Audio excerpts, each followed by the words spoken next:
been watching these videos closely, you'll notice none of my shirts have buttons anymore. I'm buttonless. Freddie's been eating the buttons off my shirt. Freddie, I'm not kidding, Freddie. Look, he's got $100 worth of parrot food here, and nothing is more fun than eating Wendy's old work shirts. I'm not so sure, Freddie. Now, Chicky never does that, Freddie, so why are you doing it? Well, I guess it's time to get back to the shop. Just throw all my clothes away and, Hey! Hey! The other day he ate a button and spit it out. I thought he was going to choke to death. Freddie Fuquata.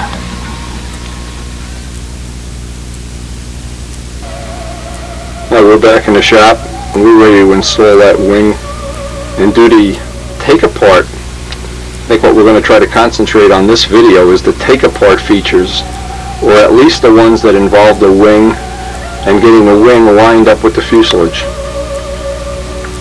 Now on the last tape we did a complete dissertation of putting in the fuse formers while it was in the mold, also preparing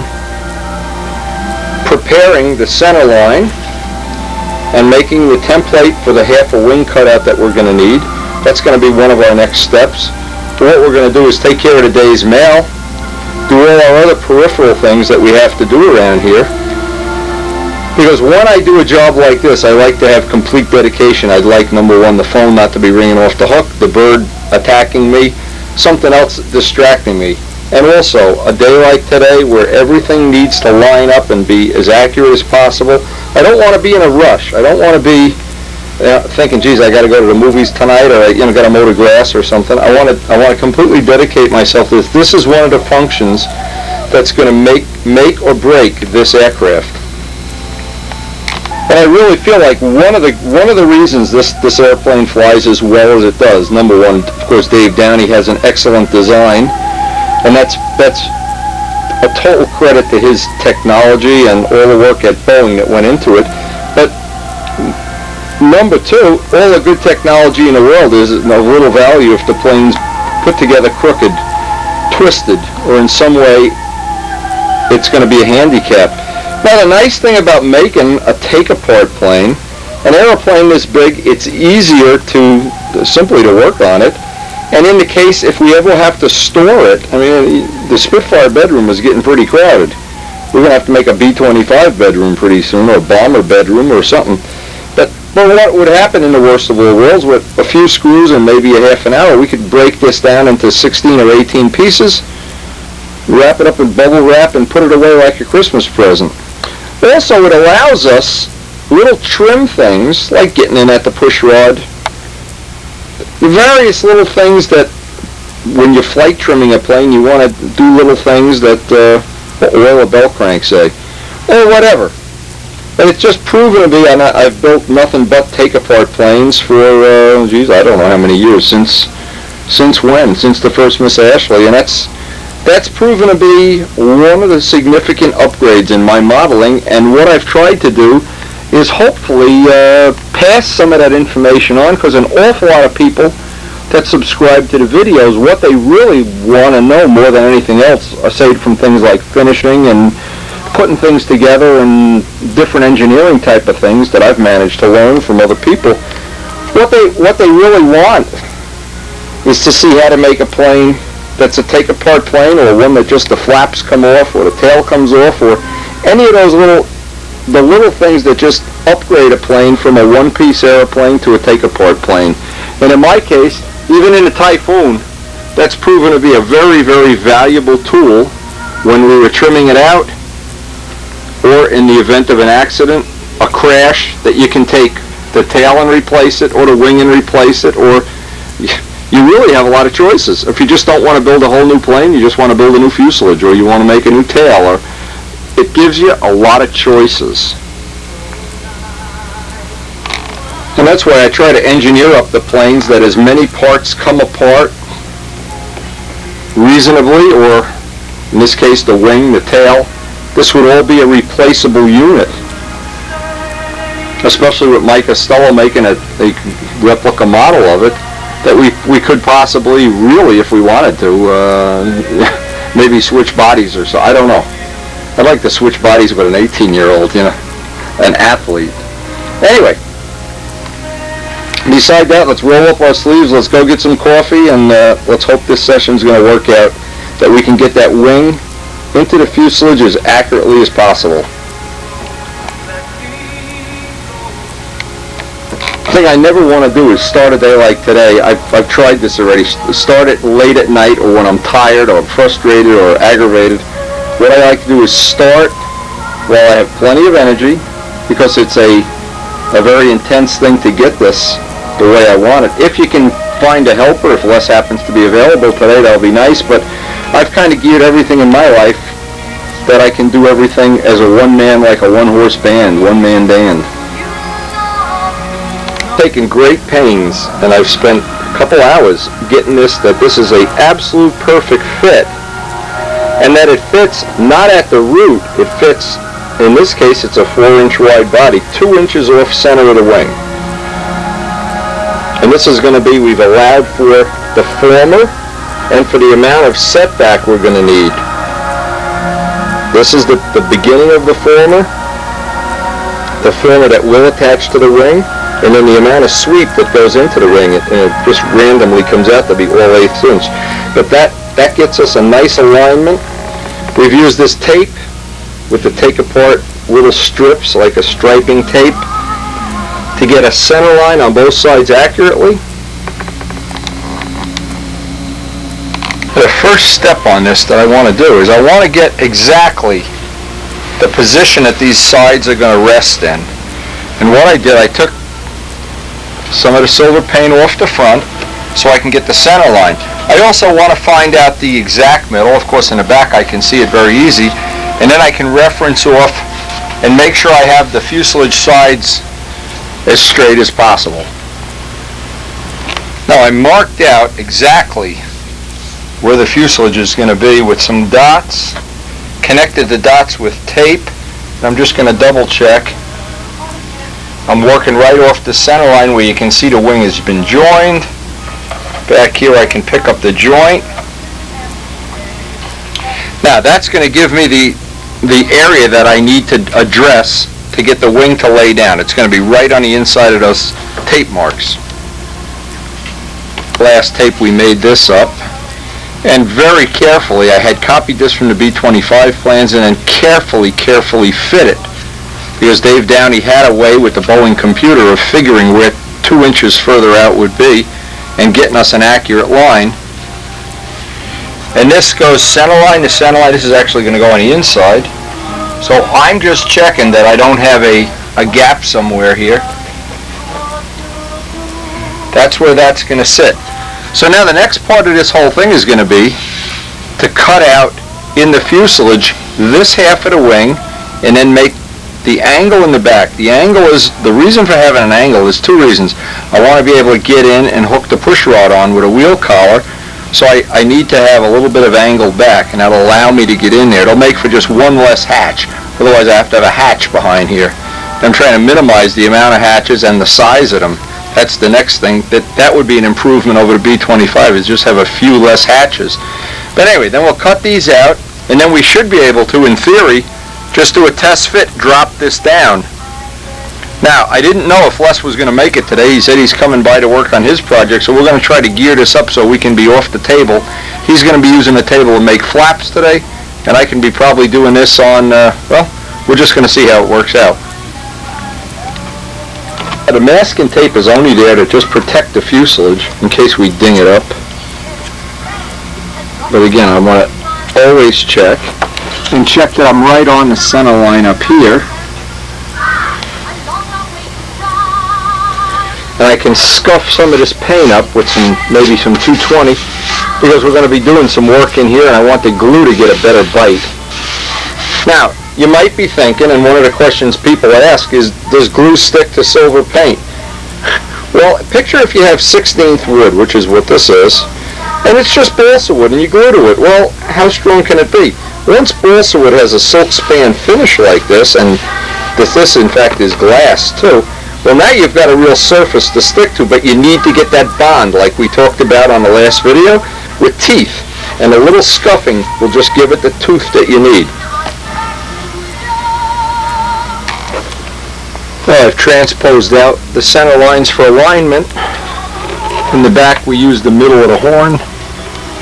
Now you have to remember, because of the dihedral of the wing, we were very careful to make the fuselage exactly the same width along the whole side of the body, for the length of the wing. The reason for that is, when you go to line this up, if you had a taper in the body, you'd be picking up a different spot on the dihedral back here if you had a curvature. So by having it equal, no matter what the dihedral is, and no matter what the sweep is, when we pick up a center line and a center line, we should be on center. But that's not true. If the body were wider up here and thinner back here, you'd have to calculate that all out. Or you'd have to make a fake former. It would really get involved. This is a thought that I've had, and Dave Downey was the one that came up with this idea. It is scale, that this is an exact same dimension. But supposing you were designing a plane and it wasn't scale, well, maybe you want to make it scale, just so you can get that alignment. It makes any plane with dihedral and radical sweep and flap sweep, making the alignments gets very, very involved. Now this, we're trying to make it accurate to within the thickness of a pen line, maybe even less, and we're willing to spend the time. And actually, if Les comes today, we'll kind of put this on the back burner, because he's really needing to get his project going, and this is something we've just been filling in time with now. But getting the idea that you can get the center line and the center line lined up on that body, so important. Now I'm going to do the same thing on the bottom of the wing, extend the tape around, it's already extended, scuff up the paint because we may be gluing formers, fuse sides, whatever. I can get that done. And maybe that's all I'm going to get done before Les actually gets here. And I want to encourage him to get his project moving along, because Texas is coming up, and actually the flying season's coming up. But once he gets his wing ready for finish, that's going to move right along. And he's right on the verge of doing that right now.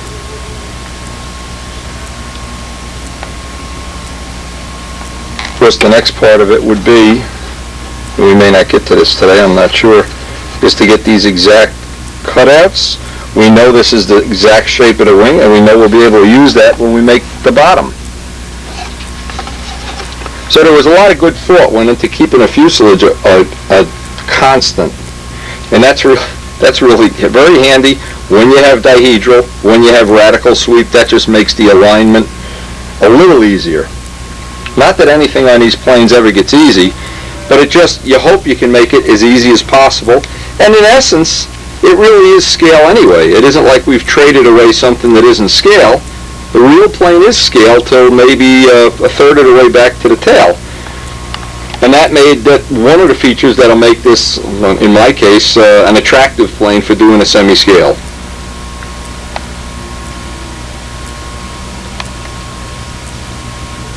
Good.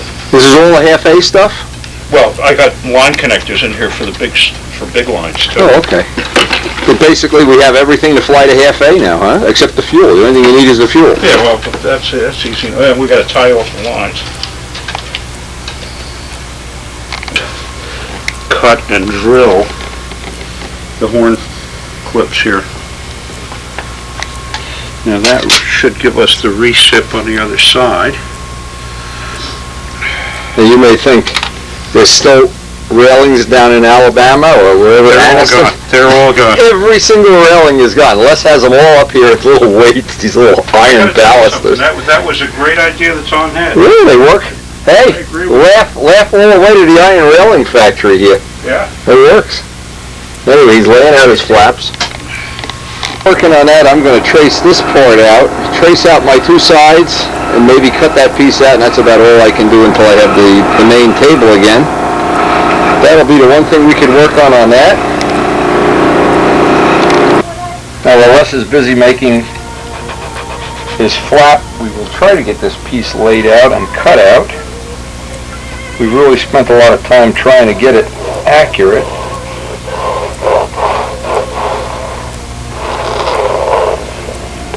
Now, the easiest way to cut these things out is to cut inside of it by about 1/4 of an inch and then grind the rest out. Trying to cut on a line is really not not really productive. At least I haven't found it to be. So we have that part of the cutout. Now this part down here will be a straight line. Let me get the ruler.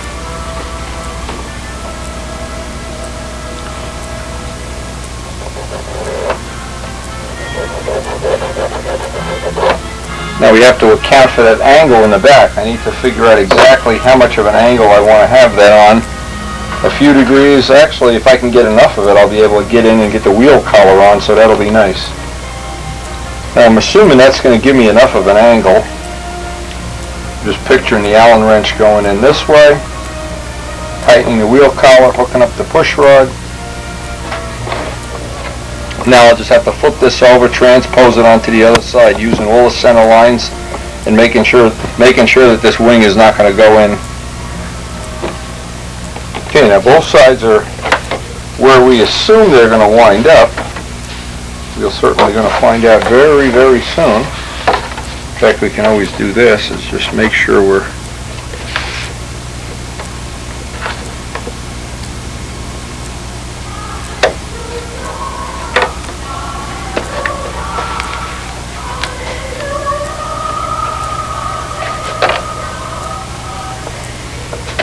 When you tie lines, do you lay them all the way out? Yeah, you can do it in here. Well, how can you do that in here? It's 35 feet, the length of the house. It's a 60-foot house. I can make 60-foot lines in a cellar. Well, we're going to... No, I'm hoping I can put enough of a score in here that the tape will come right off. And then we'll be ready to make the cut. We got to allow for the horn back here.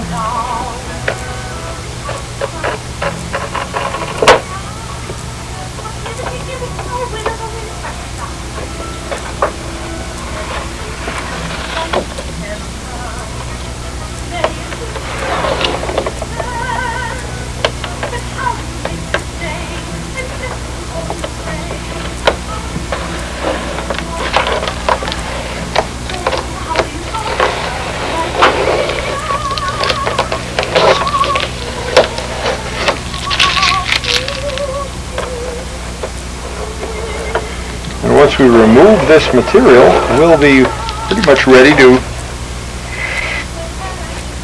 We know we have an accurate center line. We know we've got a reference off our datum line. We've allowed for the horn, allowed for the bulkhead, and allowed for the 1/8 of an inch of sweep. And so that means this probably is going to be very, very accurate. I see Les laughing over there. Who said, yeah, Chicky's laughing. Our very special Kevlar cutting scissors. So we're able to get this close, but we're definitely going to do the last little bit with a Dremel tool.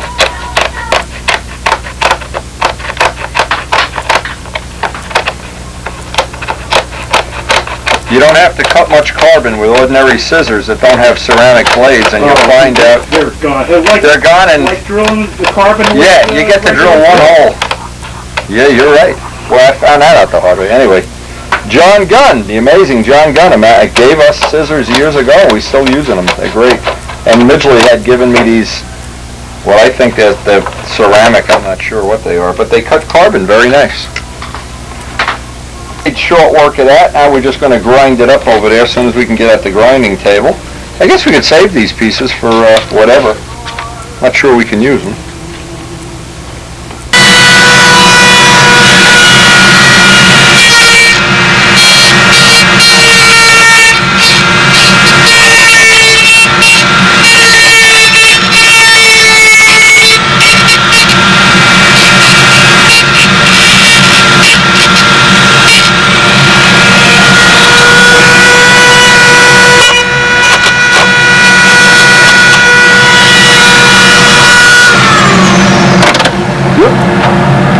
What we've done is go from having that last little bit and just grinding it away, and we should have a relatively accurate cutout that's going to account for the extra former and the wing taper and the dihedral and the rearward sweep all at the same time. my next... Now this is handy for getting this curve in here, since we want to get, I'm trying to get every sharp edge out, so while we're test fitting it on a wing, and that's why I put the tape there, by the way, I'm not getting all kind of sharp edges.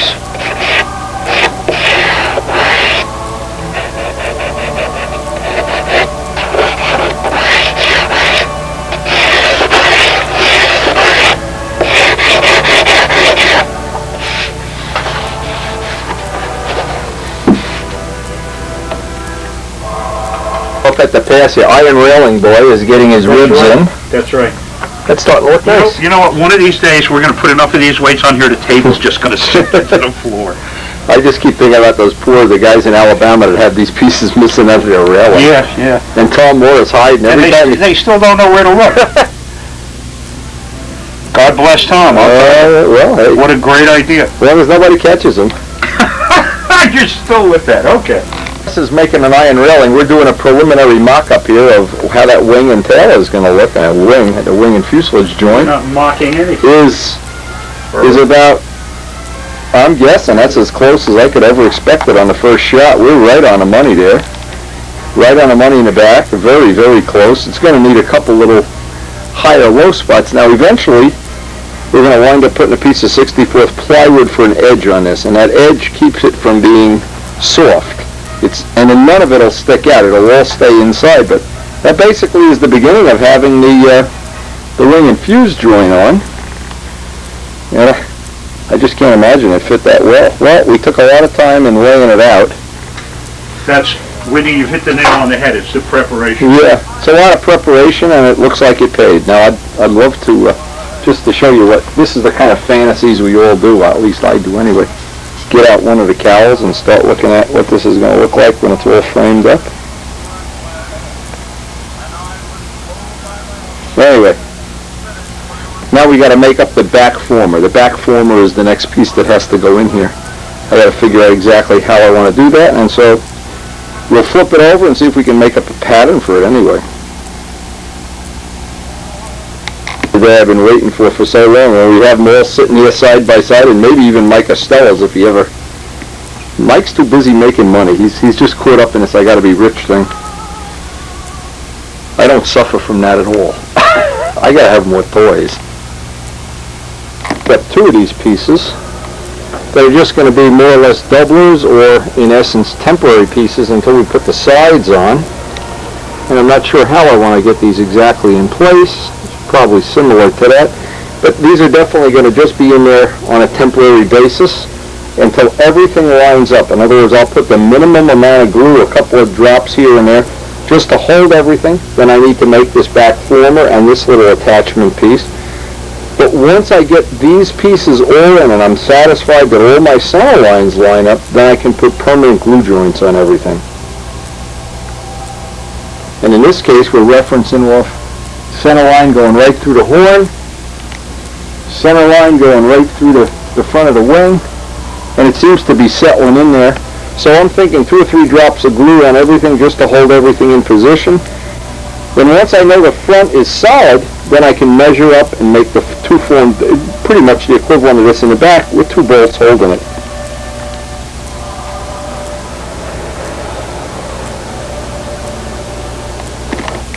Now that wound up just being temporarily set into position. Now the next thing I want to do is I want to measure this up for the back. In other words, we're going to basically repeat what we have up there in the back. I love that sound. Yeah, that sound brings The only sound that's worse than that is snap. Oh! Okay, you got your little jig working. His little jig for cutting the parts worked out great. Yeah, you get some good wood fit using that. Well, everything you do has got a good wood fit. That looks exceptional. Oh, did you weigh it yet? Oh, you got to cut. You got to sand it. Well, it's got to be sanded, and then you have to put the 2 skins on. Does look nice. I'll say that. Well, looks are one thing, and what it weighs and how stiff it is. Stiff it'll be. Oh, yeah. No 2 ways about that. 3/4 of an ounce in silver, I'd be thinking you got something. For one? Well, do it home then. What the hell? No. Well, Les has got, putting the taper in with an 1/8 inch rod in the back, and what's the front, 1/2 inch? Quarter square. Quarter square, okay. So he's sanding that taper in there. But unfortunately, he left the block of choice that he wanted to use at his house instead of here. So, oh, he's going for the big Maguna. Here we go. Let's see the dust fly, baby. No, this isn't that coarse. I don't know what we got on there, but Watch you don't catch it. It sounds like you're going to catch a cap strip with that. there aren't. Not a catch or a rib or something. Yeah. And I'll know when. This block is too massive. I know when you're going to catch it because I'll hear a loud cursing. What we really could use is to short one of these. See what I would do? Maybe you could think about doing this is just tack glue these things to the table. No, nah. I don't think that that's necessary, but oh yeah, see this. What?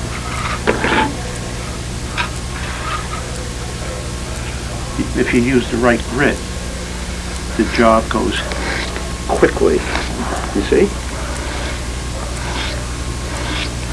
Well, when would we ever use the right grit? I think you should glue those things to the table. That would make it nice and solid to work with, too. This is solid, believe me. The reason it doesn't appear solid, Wendy, is because of the fact that you're not riding on the rods yet. Even if you just put duct tape down here, that would help. Just put duct tape out past where the flap ends. All right. No, try it. Well, you know, we're such rocket scientists. Now, already you can see that there's a nice straight taper in there, and we're not even down to the rods yet. When you see the whole, well, we'll do what we always do. Just look down here and see. You can see by the cross section, it's a nice straight taper, which is exactly what you need before you put the. Well, this is the first of the little pieces that I made up. That's going to be ultimately be the structural, the side that this references to. And this piece now, I'll clamp this in. This is going to go in the same as the front one did with secondary bonding resin. And while this is drying, I'll make up the part that's actually going to go, that's going to attach the wing. And I'm going to try to attach the wing to these carbon fiber parts and make a mirror image of this part. But I don't want to drill a hole yet because I want to be able to fine-tune that center line to get it right on the money, and then when I have it right, clamp this together and drill a hole.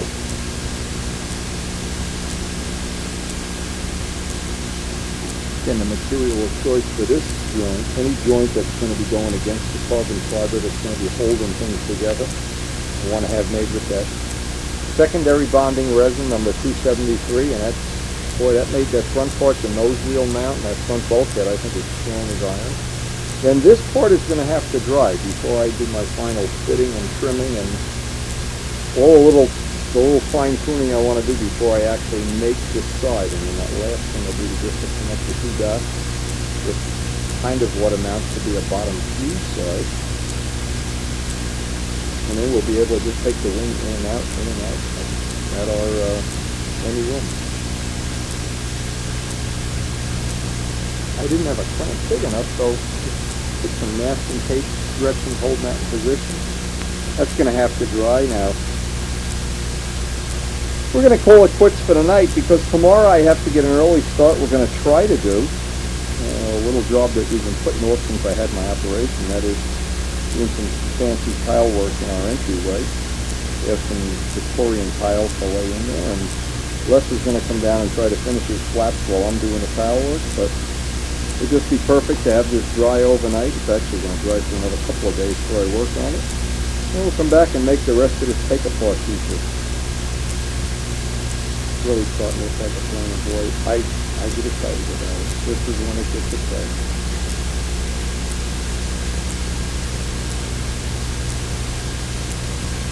Well, we have a rainy Saturday, and this is one of the days I've been waiting for. Karen has planned a little tile work upstairs, and we're going to try to replicate a Victorian pattern in our entryway. So, to put the planes aside for a couple of days, but it'll be very comforting while we're doing this tile job to know that we've made it this far, and that, boy, I'll tell you, it's going to be the dynamic duo here very soon. Actually, what's going to happen, I'm going to have to make the rack 2 levels high. Les is already figuring out how we can do that with T-fittings and make it that one will go right on top of the other. Very soon, then we're going to have to build a rack to bring the planes to Texas too. So he's in rack mode. Now what Karen had planned here, and of course we're still waiting for some snow. We're not done with snow yet. We wanted to make the tile that's already in here doesn't really match anything. And Karen has made this wonderful plan. Look at this, she's got her hat rack here. We have all this little miniature furniture and things like that decorate this little entryway, but basically the tile is not something we're happy with. So we wound up buying some very Victorian type colors, and this is going to be today's project. So what Karen has done is pick out some tile colors that coordinate with our what do they coordinate with? Our dollhouse? No, the downstairs of the house. Okay. These are our Victorian authentic colors, and we're going to try to make up a pattern that's kind of authentic to Victoriana to match the rest of the house, of course. The pinks and the greens, and it will flow with the rug. Now, how many hours have we been working on it? 2 hours? Everybody thinks this is going to be done. No way. What Karen's doing is trying to lay out a pattern, and we've laid it out 50 different ways. This is almost like putting a trim on a plane. And the only problem is we changed our mind so many times. We originally thought we were going to do this in 4 colors of tile, and we don't like the white. So we're probably going to run out of tile at some point and have to compromise here with something. What are we going to compromise on? We'll postpone it. But if we lay it out, what I'll do is, of course, I'll have the pattern on video, and I'll make a drawing of how many tiles in each direction. We can at least know. Well, I was really hoping we finished this today, but well, see how it matches her little dolly's house, and how it matches all her dollies and everything. So important. Oh my God. Yeah, I really am excited about this, but I just can't, I'm just so mad. So rule 1 is when you order tile, if you think you need 20, we need 28 feet, should have ordered 50. But now we're going to have to wait 3 weeks to get more tile if we don't figure a way of blending it in. And that's the problem. Well, we will, after many, many cups of coffee and laying it out a million different ways, we finally arrived at what we think is going to be a 50 don't have the final order. Now what we did is, we counted to see, when we do lay this out, how many extra tiles we're going to need. And because we bought white and we're not using them, we're really efficient. We found out we only have 6 extra dark green tiles. So we're going to have to really be careful when we cut them into the corners here, that we're not very many tiles. We're going to find that out as we actually lay this out. Now this is all laid out. It's not glued in, of course. It don't sit down. I think it looks great when you walk into it. What we're going to do is make a real accurate drawing with all dimensions of where this is going to go, because when I start laying this out, I'm going to have to work from that side into the house and work off the dimensions. You got the two papers? Okay, so we'll make the drawing up now. And then we're going to take a piece of the living room and lay this whole thing out in full scale, so you can give me the tiles one by one, and we can lay them out in here. And as a master tile setter, but I think this is certainly going to be an upgrade to the, whatever you call ground tile that we've looked at for 13 years. Alright, let's take the drawing. So we've got all our center lines lined up, and now we have a tile strip. This is Karen's tile strip. Laser cut.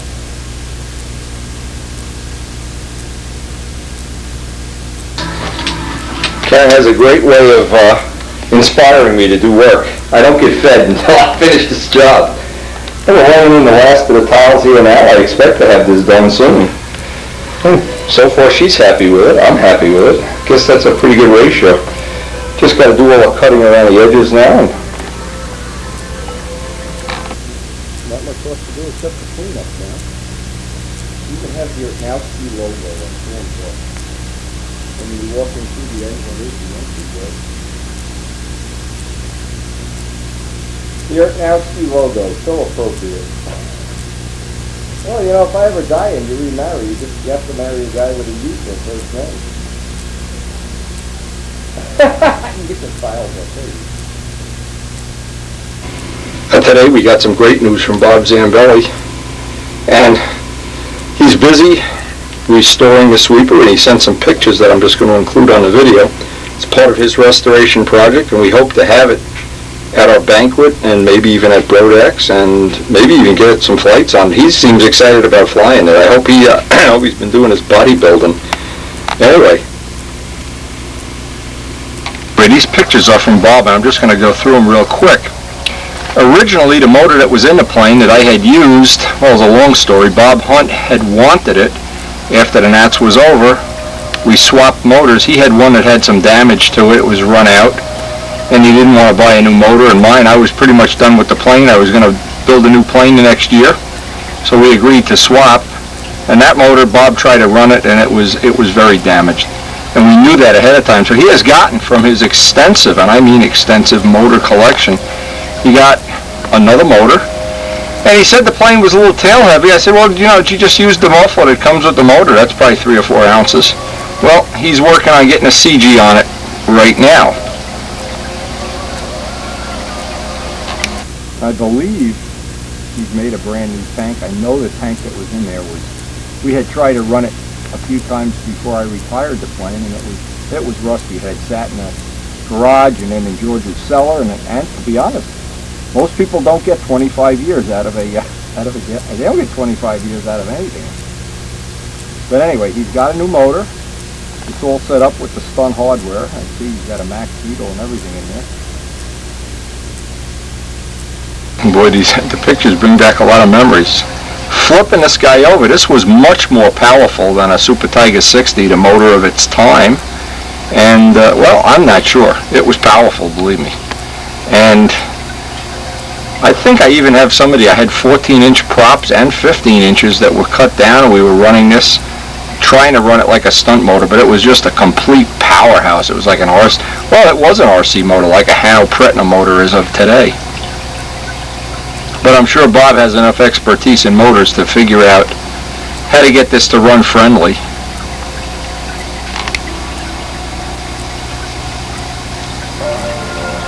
It'll save him a lot of work if he doesn't have to make all custom mounts and custom changes too. That's another nice thing anyway. Here's an interesting picture during the restoration. I can see he's got a Sato box up here. He was thinking about putting a Sato 80 in here, if I remember right. But I think he'd be better off just putting the original engine in.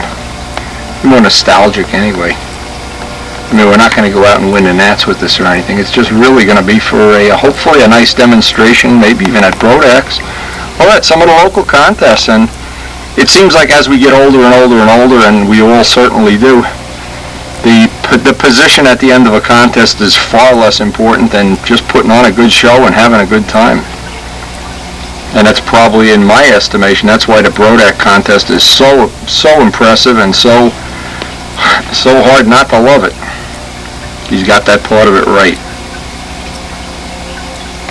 Now, if all goes as planned, like I said, we don't know.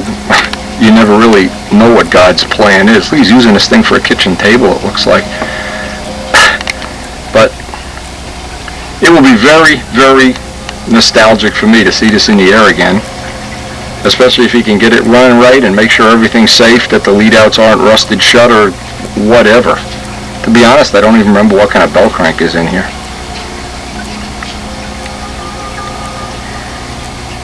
But this will be fun, and hopefully at some point in time, when Bob is done with it, it will be donated to John Brodak's Hobby Shop, and then when the museum opens, he can have it for the museum. And if not, every year when we're out by John's, we're just going to get Buzz Brodak to fly it.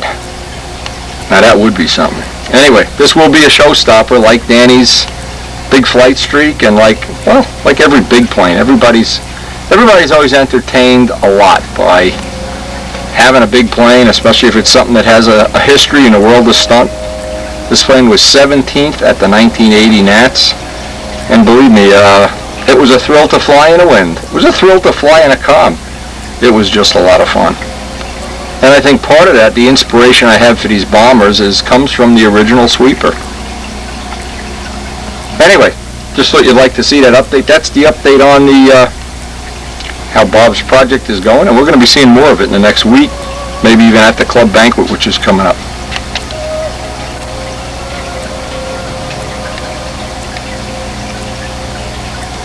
Now this is under the heading of you really can't make this up. As I'm getting ready to retire tonight, Bob Zambelli calls me to tell me today both him and Dan Banjock got a flight on a sweeper. Can you imagine? That was a 24-year layover. Bell crank didn't pull out. Unbelievable. Now, if you ever want to see what a fat boy I used to be, this is 24 years ago. This is Dougie Stout holding it, Larry Scurinzi in the background. Just look at this, flipping a prop on this thing. Can you, and look at the wheel pans. Wish we still had the wheel pans. This was taken the first day we ever flew a plane. Remember Larry Diesel. As if that wasn't exciting enough. Bob says he's interested in restoring this one. I still have. I have this in the garage at my rental property, and one wing is broken. It needs a lot of repair, a lot more repair than the other one did. And all the covering is stripped down. It's actually down to bare wood. And Bob is thinking about, I guess he's already thought it through, and he wants to try to restore this. So we have two sweepers. Can you imagine? 24 years now. I'd have to figure this flew in 66. So 66, 76, 86. This one is almost 30 years old. We are going to have some summer. I just can't wait.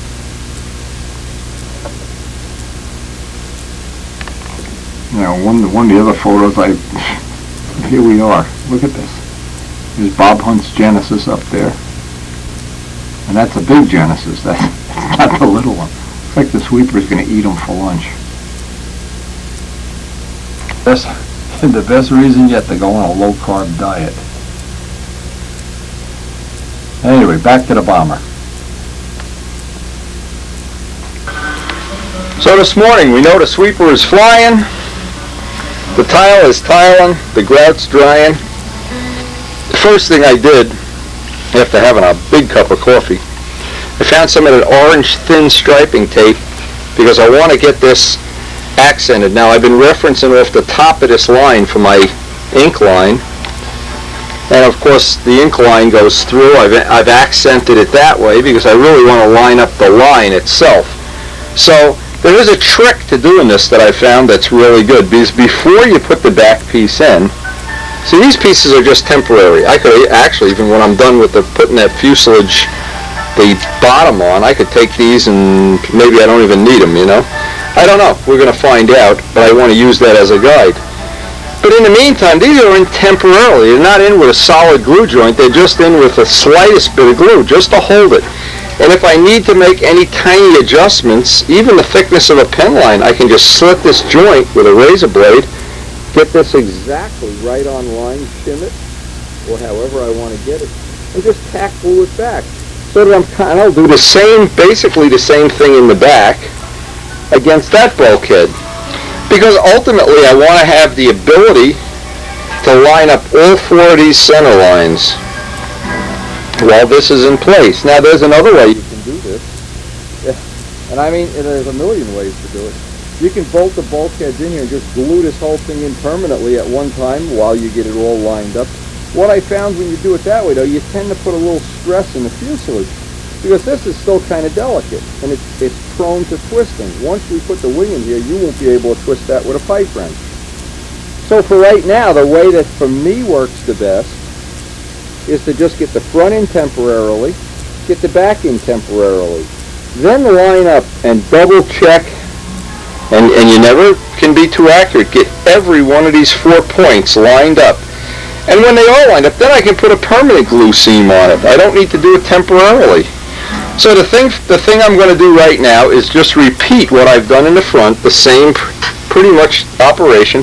Make a bulkhead for back here, glue it to the back of the wing, make some temporary pieces. And all the while, keeping in mind, I want to line up these 4 points. If you have a permanent glue, now would be a problem. You got to break that glue joint. Well, I don't want to break the glue joint. What I want to do is just be able to fine tune it. Even if it just means, remember, when the fuselage is in, I want it straight this way. I don't want it leaned over. So I can easily just slit that with a razor and just put a fine tune amount in there. With those temporary pieces, it allows you an infinite amount of tuning to get all your center lines lined up. And not only lined up, but lined up without putting a stress in. In other words, you don't want to have it that when you have this bulkhead in, that when you go to put this in, you have to twist the fuselage to get it in, and then you put a stress riser right in the top of the body. Everything should drop in ultimately, and the bolts should drop in very, very conveniently. Also, by having the bolts in shear, what's known as shear, where you can pull these out. And by the way, this little piece of wood I put on here, just as a shim, I tack glued it on to see if I could get, I was looking to gain maybe a half of a pen line, and just angling that back brought me back here on a temporary basis. But that can ultimately can come off. I don't need that on. But always tack glue things on, get everything lined up, and then do the final glue. And that's the best trick of all when you're doing this kind of a job. And if you know how to do that, if you have a little bit of a heads up on that, it just makes it easier. When you've got to invent it every step of the way, talking about inventing, I'm going to invent, hey, boy does he love this operation, because there's all little screws and bolts everywhere, and of course they all wind up in his cage. Famous sign. Okay, let's get working on that and try to get that back bulkhead in. The first thing I want to do from my little pack of screws, 2 things. I want to get a washer. This is right. I have those little brass iron. I want to make some real plywood, not light plywood, a little washer, a little reinforcement, and put a washer down. Now I use the eyelet to make sure I get a good alignment on this. If you didn't have eyelets, you could use a piece of brass keeping it, but that's a nice fit. Just keeps this thing becoming loose.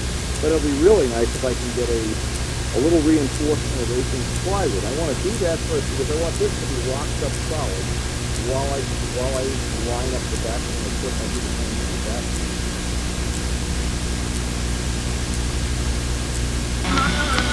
And the idea of this is to spread the load out, both on that side, and the blind nuts already have plenty, but we want to, on the side here, I don't want to just have it resting on a tubing. I want it to have a much bigger surface area, and that'll hopefully keep this in alignment, keep it from vibrating, keep it from the bolts loosening up later on. These are all little small detail things, but I think they also add to the quality of the way the plane is built. To do it, these little pieces, I cut them out on the jigsaw, and then get the last little bit on the belt sander, but then I like to dress the edges off nice and smooth. Sand both sides and leave the dust on, because the dust, when you're doing plywood with thick CA, it's nice to leave the dust on. The dust helps kick it off, makes for a nice joint. So once I'm done sanding these, then we could just put these in position. I made all 4 at once just to save a little time. We'll have 4 bolts holding this wing to tail assembly to get wing and tail winning the fuselage. What I make sure I did is put a little bit of oil, which in this case chain lube, on the bolt, put the part temporarily together and just put 1 tiny drop of thick CA on here. And then while I hold it up in this position, I can soak those parts with thin CA and just let them kick off. That'll harden up the wood and give me just a little bit better what's known in the aircraft industry as a hard point, a point to mount things to. And once that dries, we'll be ready to remount and then start working on the back flumer. I think that's a nice little upgrade. something that probably would work if you're going to use light ply. Light ply I'll just compress like a little too much for my taste anyway, but we're going to try to have the best of all worlds. Hard where we need it hard, and soft and light where we need it soft and light. Now with the bolts in place, you can see we're pretty close on the orange. And the idea is to get all four of them right on the money.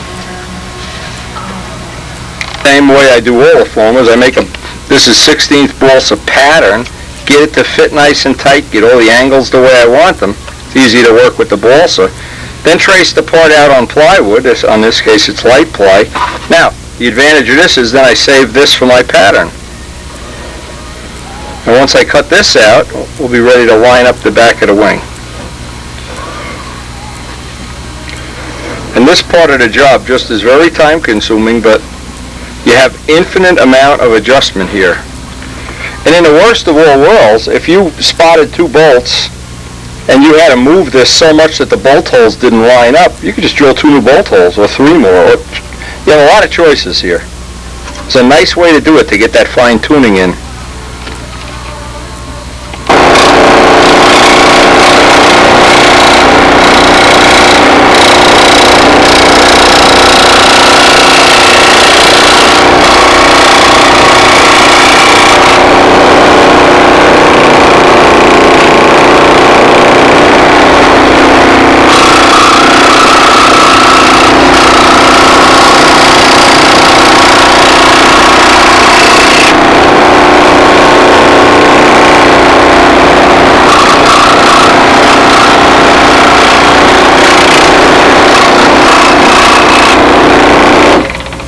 Now, always best to make the part just a little bit bigger than you need so you can do the final fits with a sanding block and get those exact angles and fits.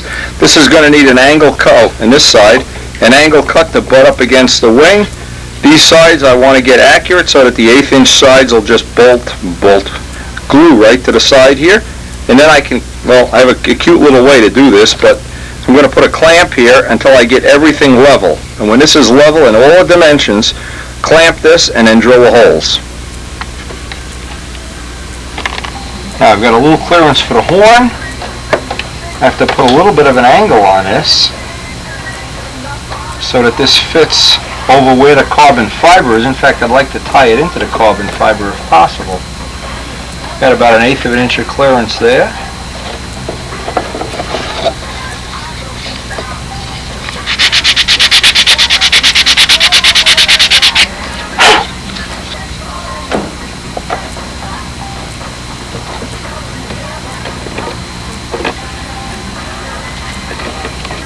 Okay, with that bulkhead cut out, now the next thing is I got a little bit of a clamp on there, and I can zero in my back lines, get them very accurate, and I just put a temporary glue here, temporary glue joint, not a permanent one, because now by loosening this clamp I can slide this up and down and get the 2 center lines exactly where I want them before I drill the holes.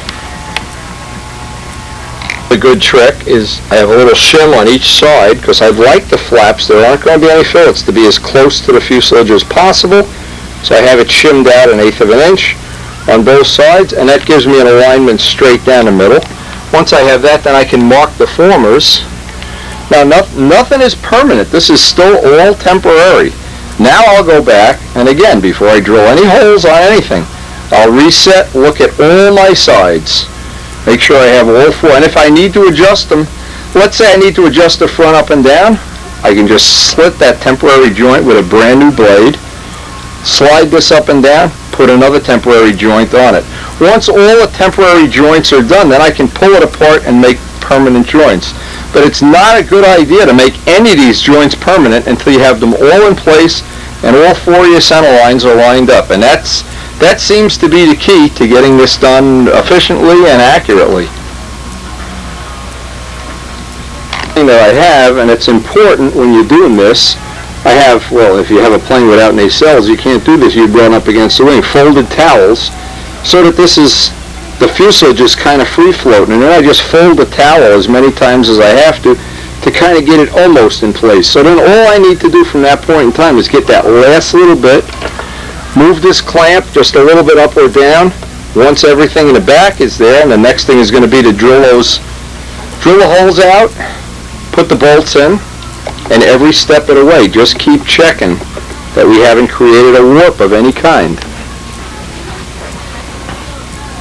Now so far this is working out a lot better than I thought it would. In fact, it's coming out excellent, but there are times when I've fought with it for a whole day, but at this point in time, there's nothing you can do if these lines don't line up really accurately, and I'd say within the thickness of a pen line.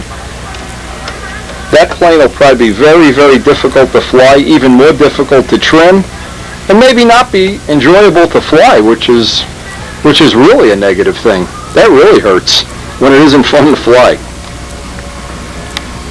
And one of the tricks to getting these bolts to line up really nice, at least that I've found, drill one hole, put the blind nut, the bolt in, put a little bit of grease on the bolt so it doesn't pick up the CA, put the reinforcement in, and when one side is all done, then go back and check all four of the alignment play, and then when they're all in good alignment, and then and only then drill the last one.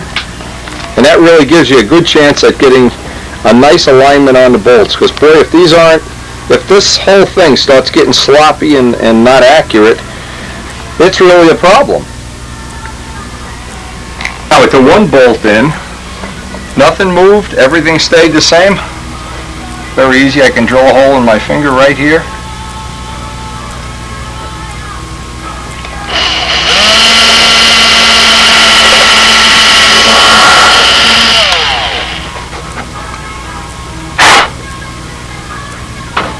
And once I get the second bolt in, then of course go back and check everything again.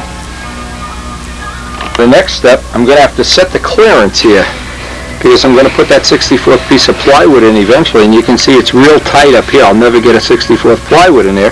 So what I'm going to do is run a pen line right along there, and then just take the whole thing apart and get that clearance set, because ultimately I want to have a little more than a 64th plus the thickness of the paint. But this one, of course, I'm going to do the same thing on the other side. I am just, when you get to this point, and this part of it's done, well, it's a big relief off your mind. Now just cleaning up that edge so I have 64th clearance, then I can flip it and start working on the bottom.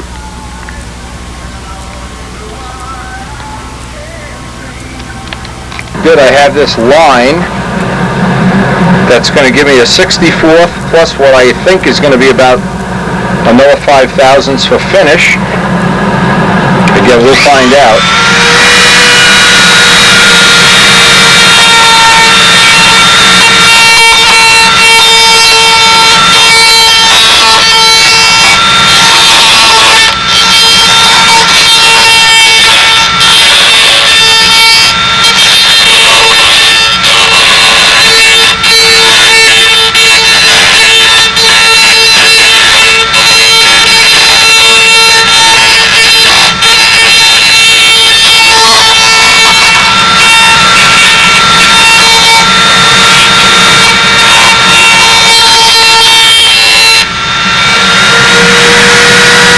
If we don't have enough clearance, I can take a little bit extra off. If there's too much, I'll need to fill it with a little spacer of balsa or aeropoxy light or something. But I want to have that I'm not touching anywhere. This wing now bolts in from two ends, and what is up here is just really a decoration, a Christmas tree ornament.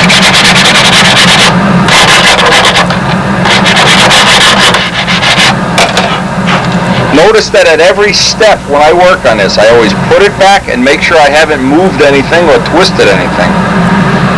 A lot of these joints, well, the ones on the wing, are still temporary joints. They're not permanent joints. To make sure these joints are flush so that we get nice separation lines.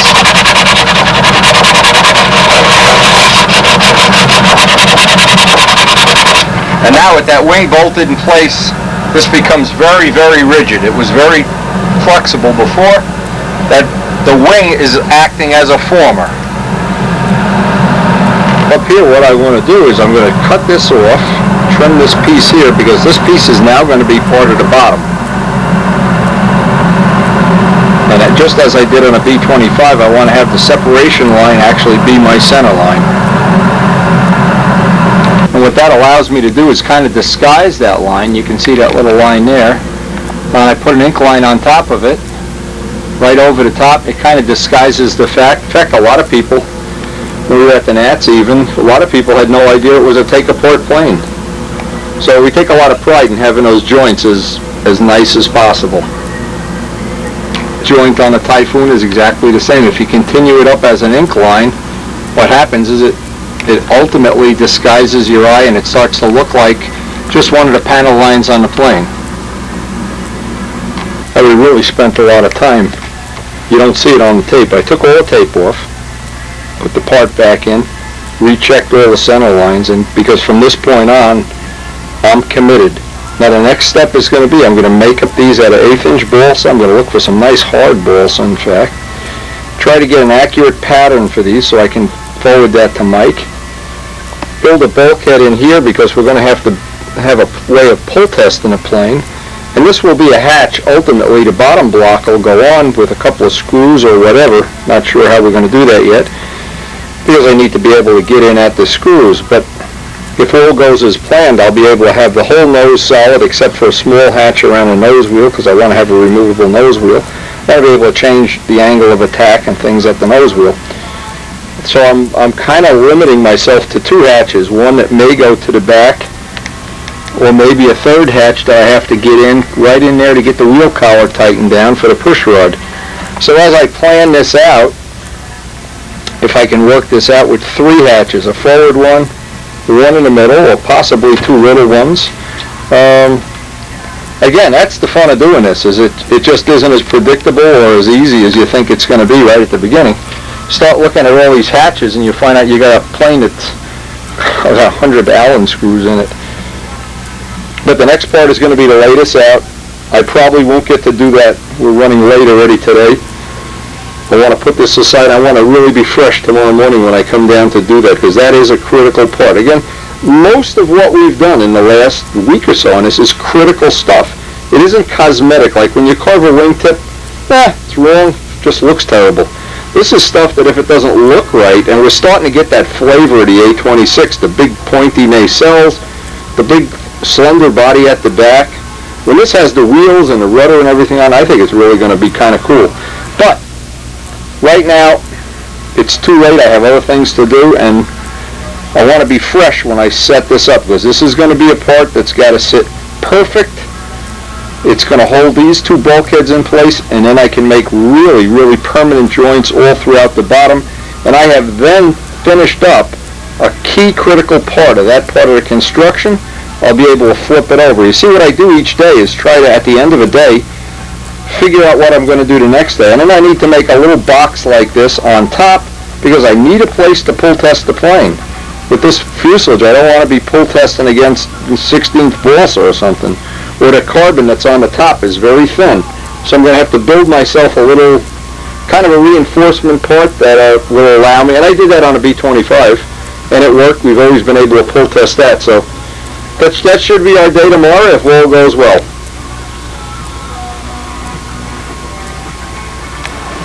Today, here's the little thing I'm hoping is going to happen, but you never can tell if it is. I have the same pattern that I used on the top to make that cutout,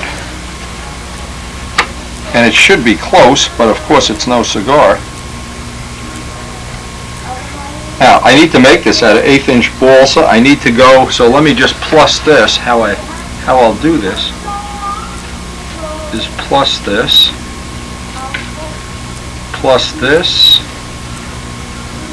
and how much do we need back here? That looks pretty good. I can just trace this out back here. Now from having this, again, making patterns, it's always good to have the patterns. When I lay this out on a piece of good balsa wood, I'll keep the pattern, of course. I need to make this about 1/8 inch more, this 1/8 inch more, and then trace. I'll just fudge that angle in. But now what's going to happen with this angle, I'm going to add maybe 3/32 of an inch or so, and I'll make it oversized.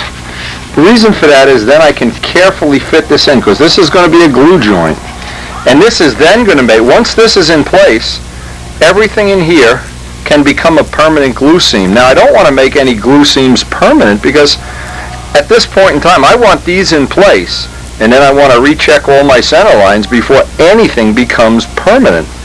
If I had to move this former right now, for instance, if I went and rechecked it and this was a little bit off, hey, it wouldn't be a big deal at all. Just one knife cut would take that. If I wanted to adjust up in the front, I'm one knife cut away. But once I finalize those fits, then I really have a big issue. So let me take this and lay it out on some, see if we have some decent, and this can be a hard piece of wood. This does not have to be a real light piece of wood. Or I actually make the part up another thing. I can just get the height. And again, what I'll do with this, boy, walking around this thing is like walking around a kitchen table. When I make the actual part, I'll add 3/32 an eighth of an inch or so, and then the final thing, of course, take that long sanding block and get those edges even. Now, typically, when you're designing your own plane or whatever, making up patterns can be, intimidating. But if you start to lay out with any pattern what you already have given dimensions for, and all the things that are not given, just make them a little bit oversized, and then at the end, just do your little kind of sheetrock fit deal. I think what you'll find out is it's really not that intimidating. In this case, I know the wing cutout. I know I need to make this a little longer. I know I have an angle back here, and I know I have the height. Now the height in this case, I can just transpose off the back. Again, add a little bit, and I'll get this close anyway, and I can get that height. And then this angle, actually back here, I'll just have to cut this angle. Well, I want to cut this piece off anyway, and then I'll know what the angle should be. And of course, one of our goals is that we want to be able to replicate this whenever Mike is ready. And because Mike is building 10 planes at once, I think he's got over there. Well, but when he's ready, Bomber Command will be in position to help him. Okay, so we know this is the angle, roughly, and a little bit extra. This really helps us out. Now we can connect the dots, and we'll probably be just a little bit away from, in fact, we'll be oversized by some. We got to make this even a little more oversized, and I'll trim it down. So making any pattern for any piece on a plane, on any plane, and on a case like this plane, there's hundreds of patterns that we're going to wind up with. But making each one of them or knowing how to make them, I think in essence that's the challenging part of modeling. As opposed to if you're looking to save time and be less challenged, buy kits. That's the other good choice. But either way, there's something in this sport for everybody. That's what's great. Now, and if you're not cutting on a cutting pad, this is an XL cutting pad, but any good cutting pad just makes the cutting operation so much easier, so much better.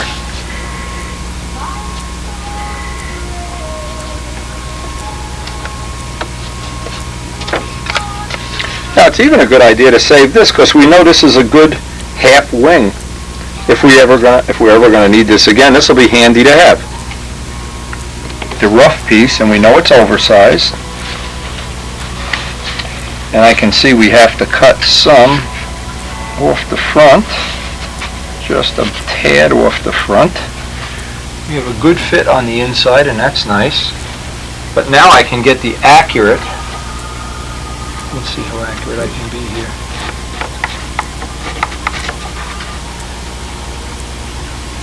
I want to have it right up on the plywood.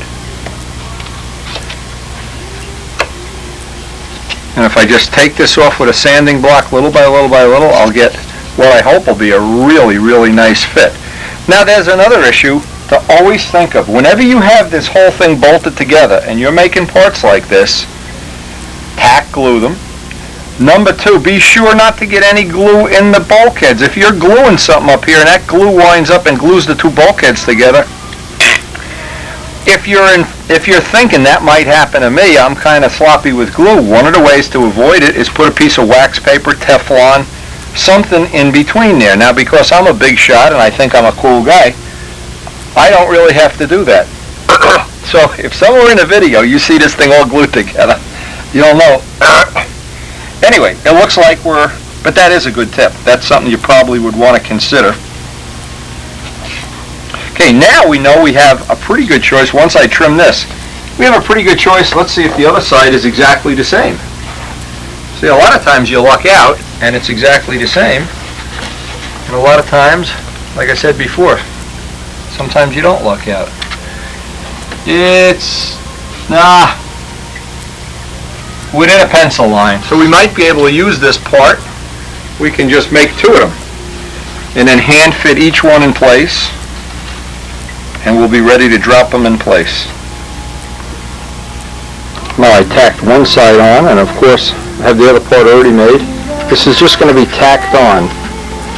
And then what I'm going to do as the final thing, then take this all apart and get these glue seams finalized, and then get some little gussets in the corner of all these joints.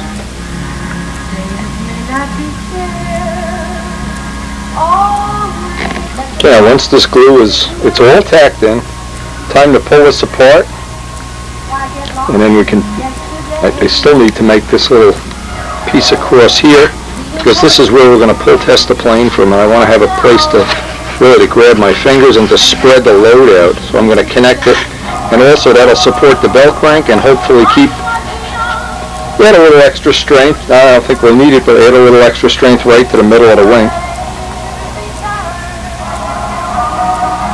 Now this is where having a long block,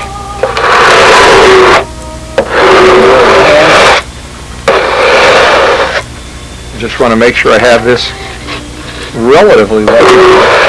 Of course, I'll true it up to the fuselage ultimately.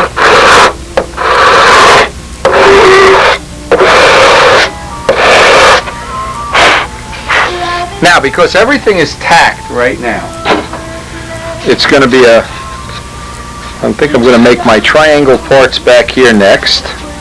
Make some triangle parts up in the front, triangulate everything here. Then run a permanent glue seam with thick CA along the whole inside. Then turn it up on its edge and run that seam and that seam with thick CA. And that should make that a permanent, hopefully a really permanent, we're going to find out.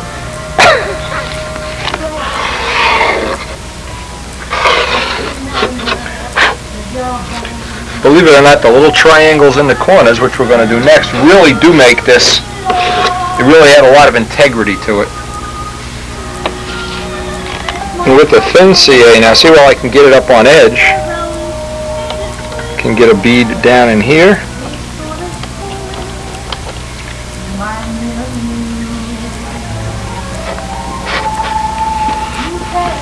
It's really important on every one of these joints that we have good integrity, that later on in the life of the plane they're not going to start loosening up. I'm just using some scrap 1/4 inch square. I can get, and I cut these into triangles before I do anything. Cut this a little oversized.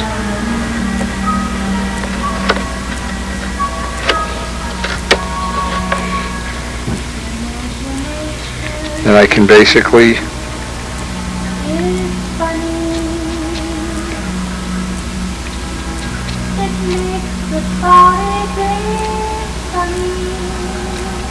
get each one of these corners triangulated.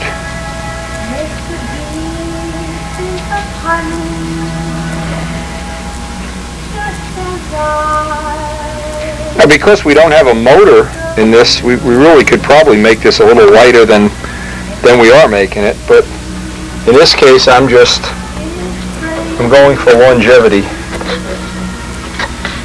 And once I glue that in, then I can sand that totally flat.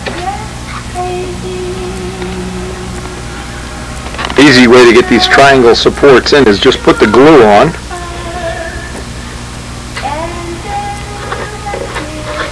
Now, I like not to use any kicker if possible, so I want to really get that down in that corner.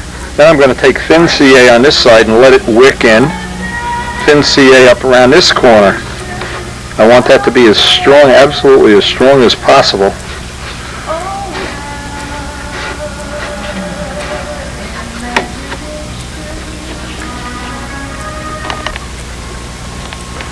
all the corners in. A little piece down here to brace this up. Front pieces. And the old golden rule, never put lightning holes in anything until it's mounted and squared and center lined. But I think that part of it is that just worked out better than we could have ever expected. Now the next thing is, I'm going to have to flip it and make basically the same kind of box on the top, but it's going to have to fit inside the fuse, so I'm going to have to be very careful with the width. Now the next step was to bolt everything back together. Make sure all the bolts are tight, check all the alignments, and that looks just good, just really looks good. Now I need to flip it over, and I need to account for where this box is going to be, but it's going to be inside the fuselage, so I need to mark, maybe with some tape would be a good idea. Just mark some tape where the fuselage side actually ends, and then we'll make these pieces on the top, maybe at a 3/32 or something just a little bit thinner, so we can leave a little room for that carbon fiber fuselage. And this will act as a former up in the front, and most of all, where we're going to hopefully be able to pull test this thing without, and we can't pull it by the nacelles. I'm not sure, but I think this is the most reasonable way to do it.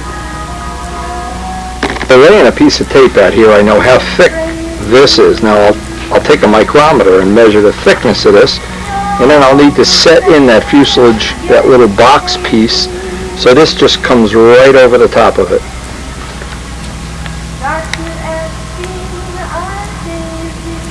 And we're going to use the same exact method that we used on the bottom. No sense repeating it.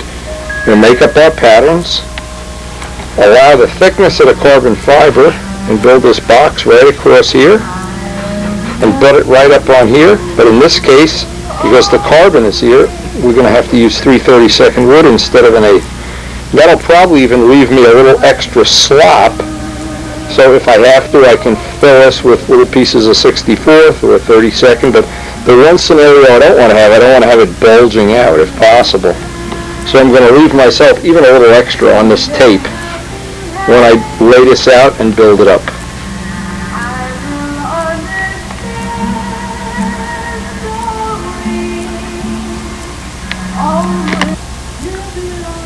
Now, needless to say, every step of this we want to have all temporary joints until we're happy we can put the fuselage back over that and cap it off as without any bulging or without any problems there, because it'll be very easy. We can always shim it out a little bit with a little piece of balsa, or if it's not exactly right, or but if it's too big, I don't want to be sanding the fuselage too thin there.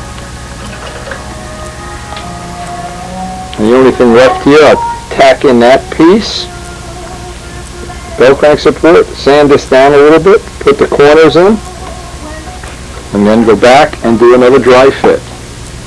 You just can never do too many dry fits with a take-apart plane.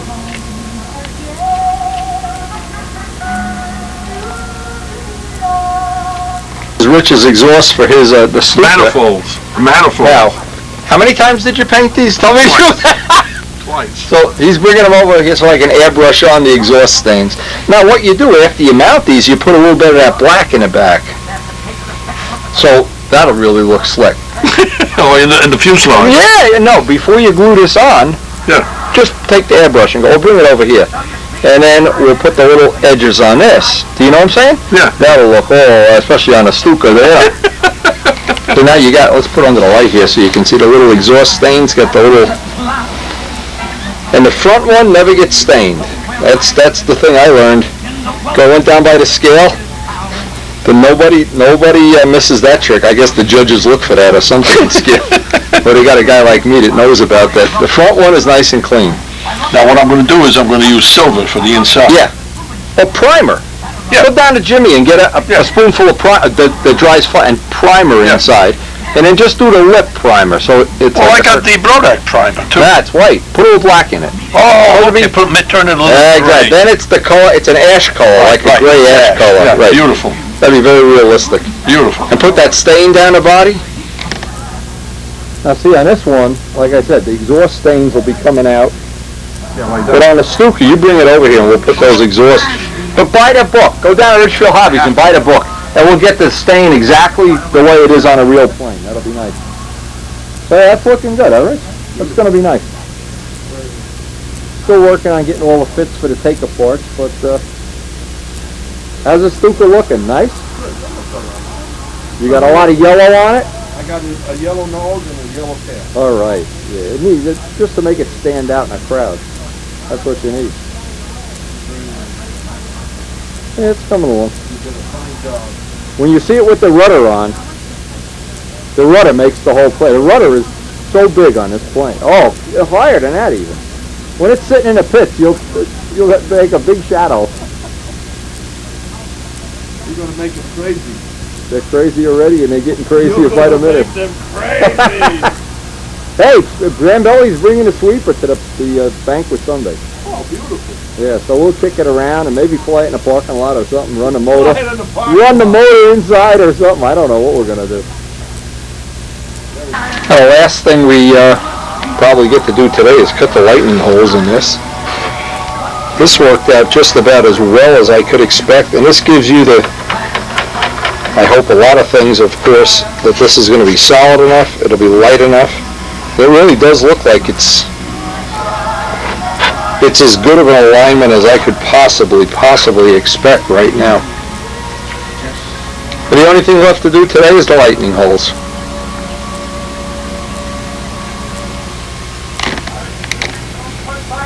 Okay, I got all the lightning holes in, and that's all we're going to get done tonight. But that certainly was a productive day, and that, again, that's one of the things I was really happy with, the way that worked out.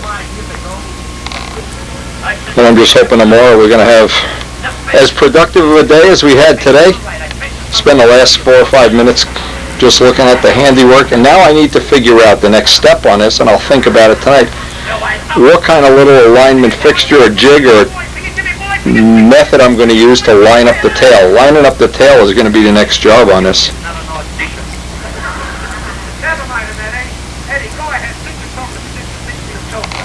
Okay, now today, the next step on this is going to be 2 parts. I want to attach the bottom, and I want to lay out the center line. I'm going to put the same piece of tape out here and lay out the position of the stab and elevators. What I decided to do is make the hatch go in from the bottom so the tail will attach from the bottom. But I thought at the same time it would be to my advantage to have the bottom already in place. The reason for that is it'll be a lot more twist resistant and be easier to line things up. So I'm trying to make a decision here as to how I want to do this. Like everything, when you're walking through on a new way of doing things, what I'm going to do, I'm going to get out the plans and then run my blue tape and check with a ruler that I'm dead parallel so that I can set the position of the stab. And this is again going to be one of those critical things. I don't want to make any compromises or rush through this. You can see on the real plane that the stab mounts relatively high, so we're going to have to make a little compromise there. We can't get it up that high, I don't think, because I want to leave some structure there. The other advantage of doing it this way, if I did it the other way, the rudder would have to have a split in it. I don't really like not to have a split in it. I think that's just going to add some problem to it. This way, the rudder actually should make it a little bit stronger up there anyway. But we're going to find out. Now, by looking down, having a plan here, of course, is very handy. You can kind of get an idea how high up I'm going to be able to get it. But I also want to have a ruler. And it's always really to your advantage if you can get the tail up out of the airstream. In this case, it looks like we might just get it up out of the airstream. When the tail is in the wake of the wing, the plane never tends to groove as well as it should. So it looks like we have enough material up there that we will be able to do that. But the first thing is going to be, let's lay this out in tape. It may seem like this is a crude way to do it, but it isn't. This works well.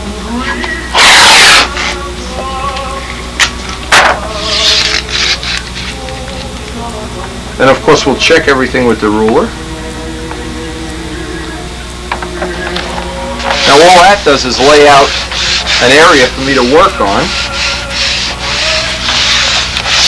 Now I can take this ruler. I'm still trying to decide whether I want to put that bottom on first. Maybe I better before I cut this. Now this becomes my center line. I just check that I have it accurate.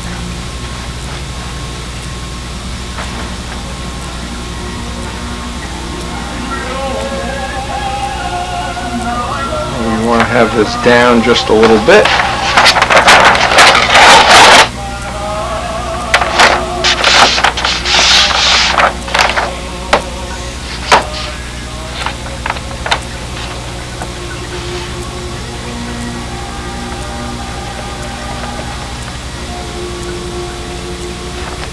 Okay. So what I've done is pick this line up with the ruler and then scribe this line on, which is going to be, this is going to be the bottom of our stab and elevator, and we're going to go up a half an inch to allow for the thickness. Actually, for the V thickness, it might be a little more than a half. That gets us a nice parallel line to get these two things lined up with the datum line.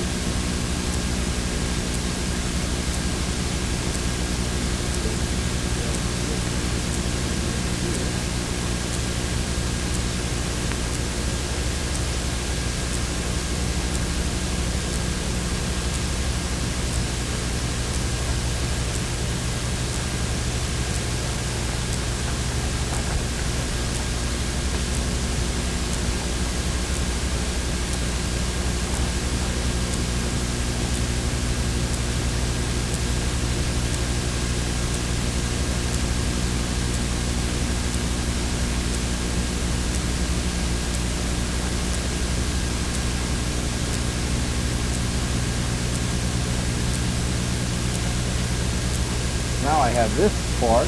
Now I just have to measure up a half inch, figure out what that part is getting cut out. Notice the stab is going to be a half inch thick.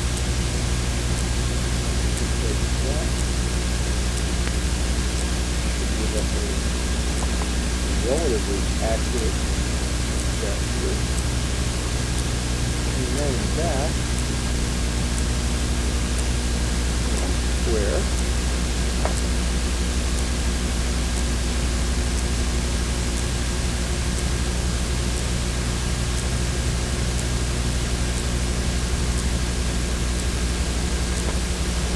Now we can just lay out this line, making sure it's exactly a half an inch, and we got it.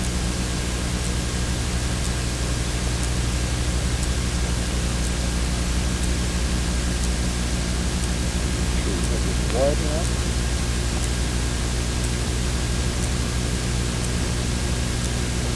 And then just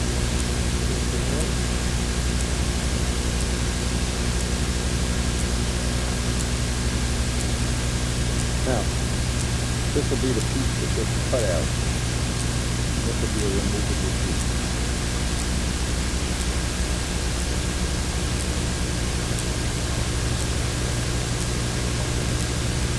We'll of course have to repeat this on the other side and then make sure that these are lined up.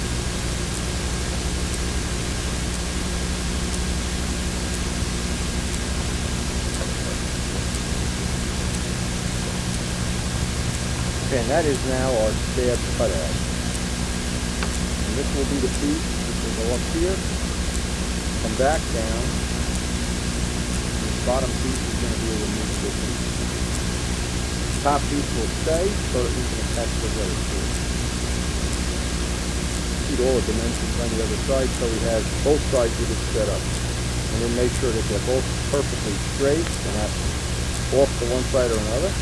They should be straight in terms of that we're working off the same center line.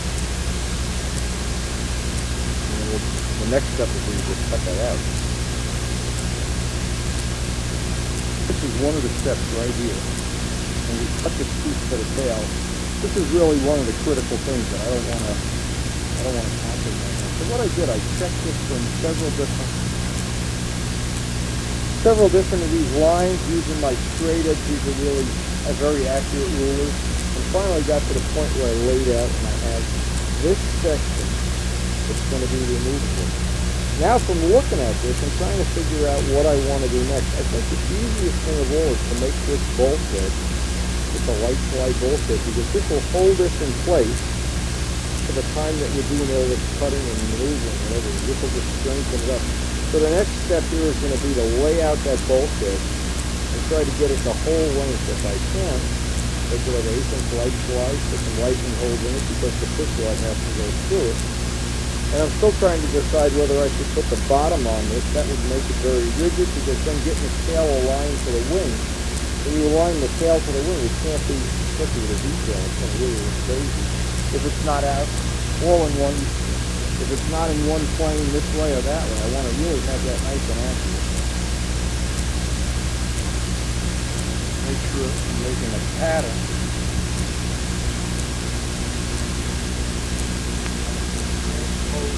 Further that into white slide. Like this, I don't want it bellied out. Once I make this part, we just got it backwards. I want to trace out the lightning holes based on this, where the push rod is going to go through. But I'm not going to cut them yet, because I want to have this as rigid as possible while I'm doing the rest of the work back here. Because it's easier to make the tracing for the lightning holes.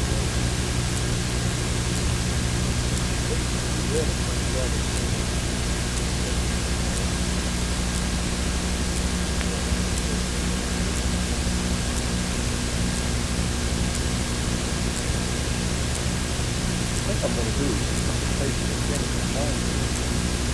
Cut that off the floor, because it's going to be very difficult to have shooting on those here. And that will give me precisely right where this is the other thing goes through.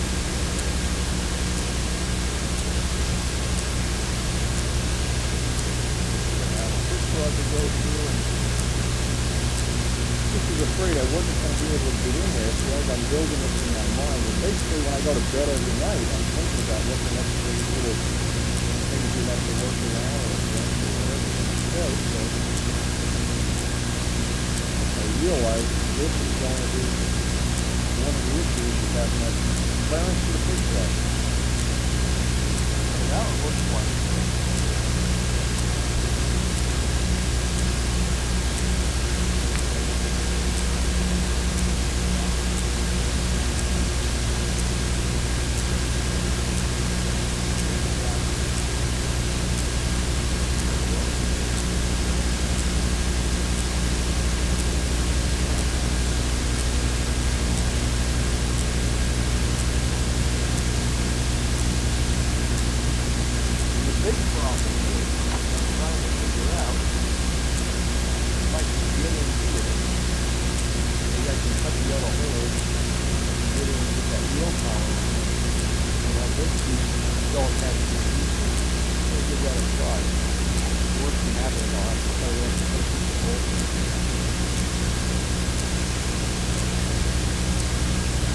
So, unless I really come up with a great idea here, we brought the right sanding block today so we can sand up the rest of the flat.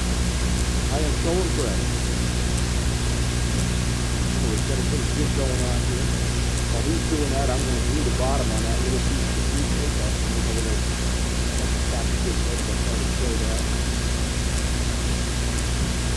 Maybe we'll see some flax pieces today. What do you think, boy? Boy, I may have to get a refund on this. Working great? Yeah, you didn't have the right tool. And if you do most of the front to back, I think that's the answer. Yeah, that's no sideways. Well, you go a little bit diagonally, but now you've got what, a 1/4 inch in the front, 1/8 inch in the back. Right. And it's made up into this sort of square design.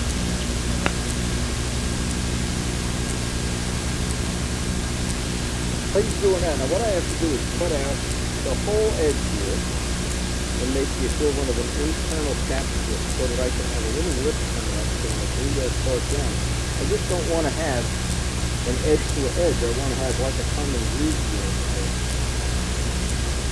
So what I'll do is I'll get a parting wheel and just cut maybe 1/8 of an inch down into this and set a cap strip along the whole road. Almost, but probably a 1/15 of an inch would be enough, and that's what we wound up doing on the Typhoon, and it worked okay. So that makes a nice noise, I'll tell you that. I just caught Chicky making a long distance call to Birdland. Hey, placing that phone. Notice this phone since it fell on the floor, it's broken. This thing's going under the car. We're getting a new headset phone for Christmas. What I did with the parting wheel is just cut a little notch so these would kind of fit there, and I just wanted them to stick up maybe a 1/16, 1/8 of an inch. The first of the first side is in, and again, this is just to make a nice joint between the two carbon parts and make it easier. Because trying to join the two carbon parts is like trying to join two razor blades in midair. You really need a little reinforcement there. And that's just ordinary 16th balsa cap strip material. And that's what worked okay on a Typhoon. I'm assuming it'll work good on it.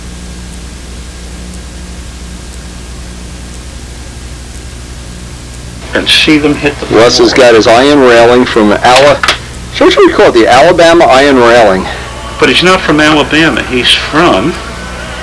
Where? Is he from Alabama? I can't think of it. Now the way this is going to work, Les is going to glue this in with, what are we doing, white glue? Yeah. Well, the Elmer's.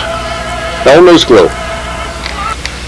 That will work just fine.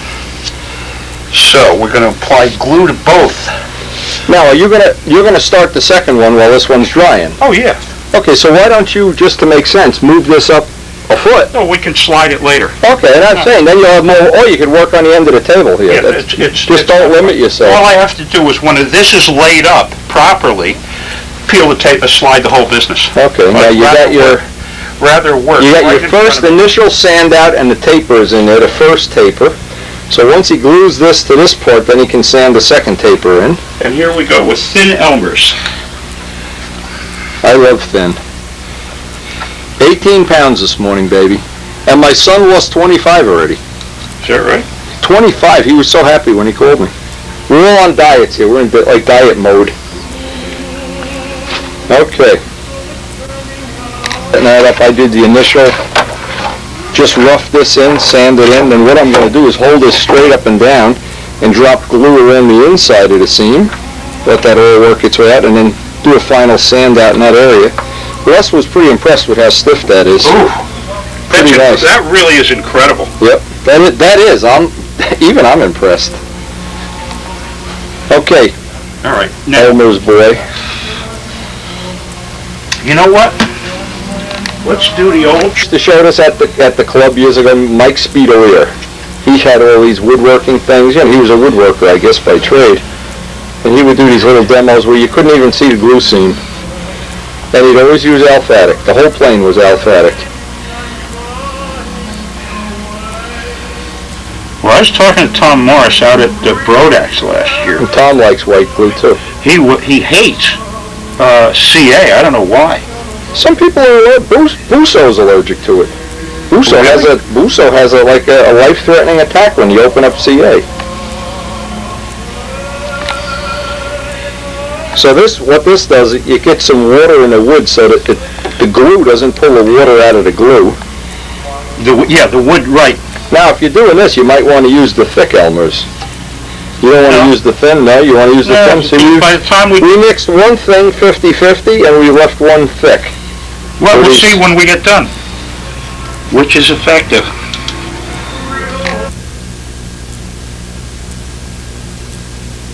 The end need to be cleaned? I cleaned it, I think.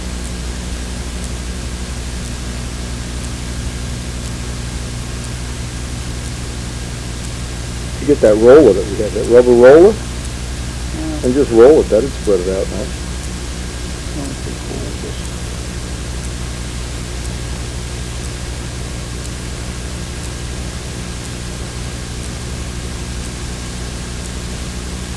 Yeah,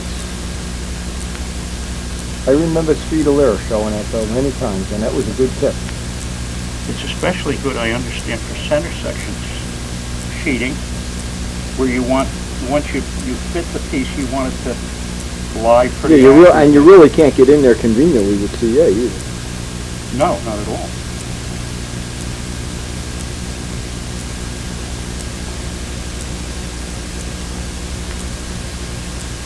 Oh, windy.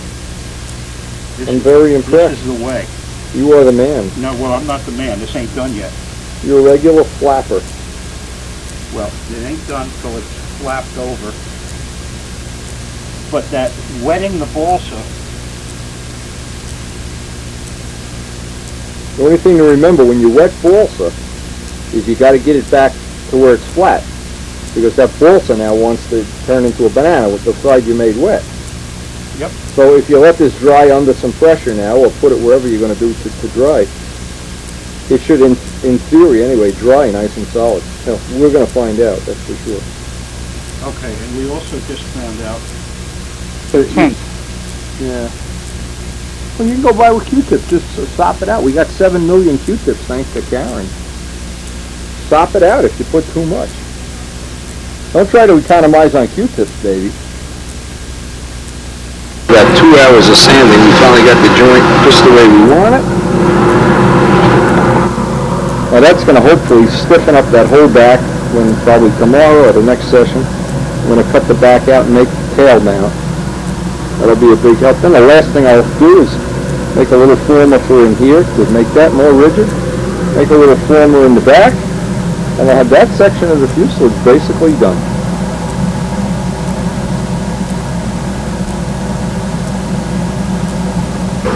Well, that's happening. Les has his #1 flap under all the iron railing weights from Tom Morris. And he's ready to start laying out the second flap. And of course this is an asymmetrical plane. They're both different, which makes it even more fun.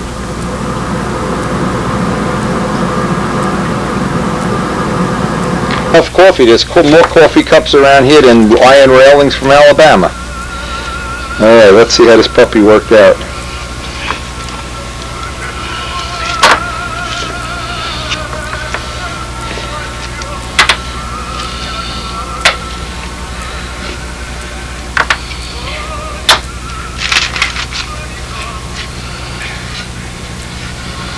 Let's see, did it dry up? Oh, yeah.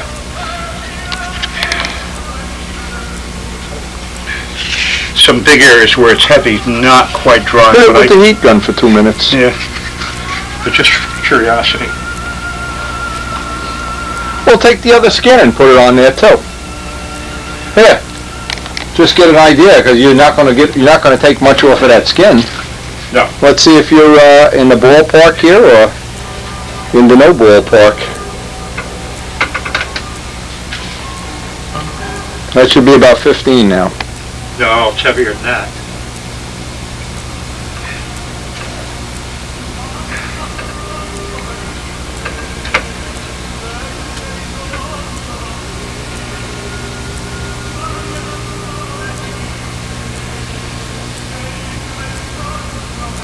What'd you get?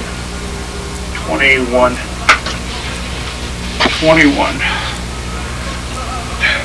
But don't forget, we got the other side's got to be sanded.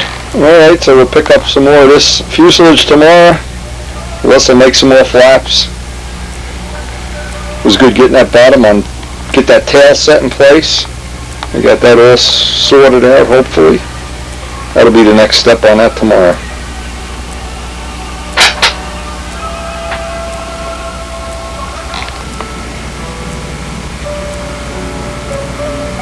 Now, before I start actually cutting up this carbon fuselage, what I wanted to do, I wanted to revisit some of my other take-apart planes, of course including the B-25.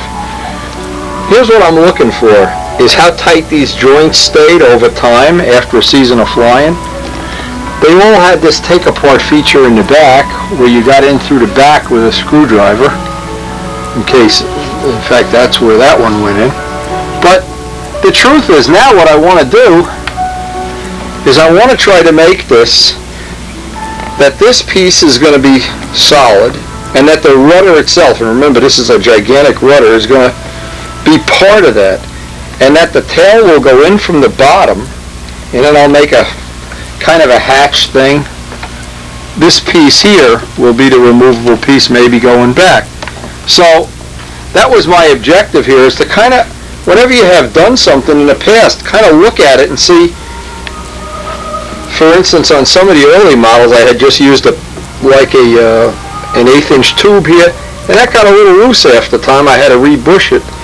Well, just looking at some of the take-apart features here, this, especially when you consider this had a 91 in it for basically 99% of its life, I think all the features on this are worth replicating, and the only one I want to really change is the one on the tail. I want to try to make this that it goes in from the bottom, and that's what the next part of this whole project to figure out is going to be. But it's always good if you do it with magazines, with video, or if you have a plane. Revisit it, especially things like cowls. If a cowl stood the test of time, it's a carbon cowl, carbon fuselage, you don't see a crack on it anywhere. When you have a wood plane, sometimes that's not the case. In fact, when we go down to Texas, and that's coming up in 5 weeks, if we could have ever taken the wing and tail out of Strega, hey, talking to Strega, he's right up on TV there. If we could have replaced that fuselage, especially with one that was made out of carbon fiber, that plane would have lasted forever. That's what I like about having this plane in particular. Assuming you don't crash it and assuming you don't drop it or something, the life expectancy should be much longer than wood. And I hope that's going to be the case with all the planes we build, and even with your planes. Anyway, now we got to cut that guy up and think of exactly how we want to do it.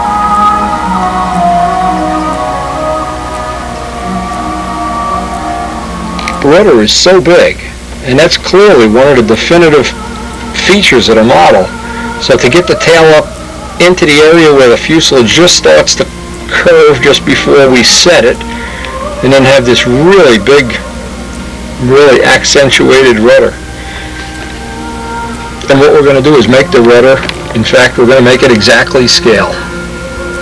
One of the parts you can make exactly scale, and it won't be a problem. We're not going to make a movable rudder. I'm going to airbrush in the rudder. Believe me when I tell you, with these twin-engine bombers, you never need more line tension. That's the one thing. You may need other things, but you really don't have to worry about, gee whiz, it isn't holding line tension. Anyway.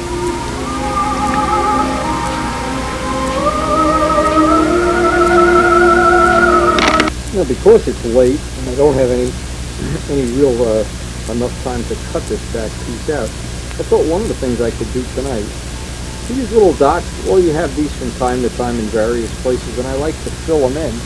So what I did, I mixed up a little aeropoxy light. Let me just show this. This is one of the good things, that if I can get this, there's so many uses for aeropoxy light. This just happens to be one of them. You take a razor and just squeeze it right in, and tomorrow we'll be able to sand that right out. That should be really good. Now I'm just going to go picking away through this. There are several other little spots.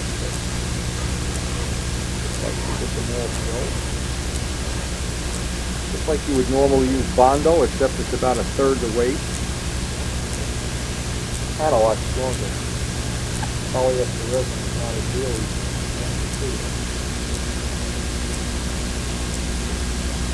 and as I look around, I'll try to find every little spot where I was sanding this through. Whenever you make a carbon layup, there's always little spots. I had a spot up my nose here. See this spot here? If I can, I can just touch it.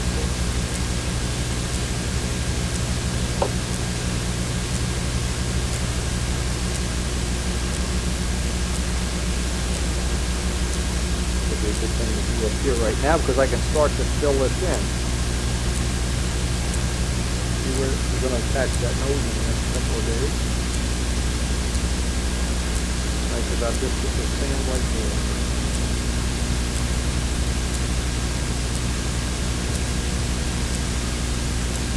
I don't even have to worry about getting it to lay down too much. I'll put this up by the heating gun. The heat is on real good. Just make a little screw up here. But anyway, we're near the end of the tape, and I just wanted to finish this up if I could, and possibly finish all these take-apart features, which we'll at least have them on one or two pages.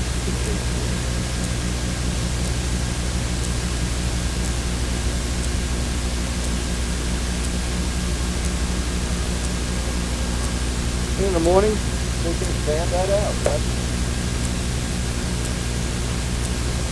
the spot up here too. The more you look at something like this, the more you pick away at it. But anyway, like I said, we're at the end of the tape, near the end anyway. I don't want to be in the middle of doing this. Les has got his flaps ready for a final sand out.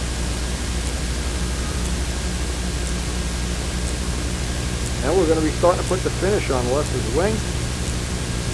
Couple days, we got the wing finished. We got the sweeper, footage of the sweeper flying coming in the next tape. Don't leave home without it.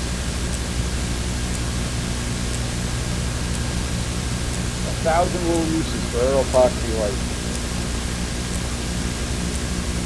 Anyway, really do hope you've enjoyed the video and enjoyed sharing it. Please share it with your friends, of course. And we are really looking forward to it. It's only a matter of time now before this is going to really start to shape up. And then to get that finish on it. And once it starts to have the finish on it, it's going to really, I really have a lot of high hopes for this model.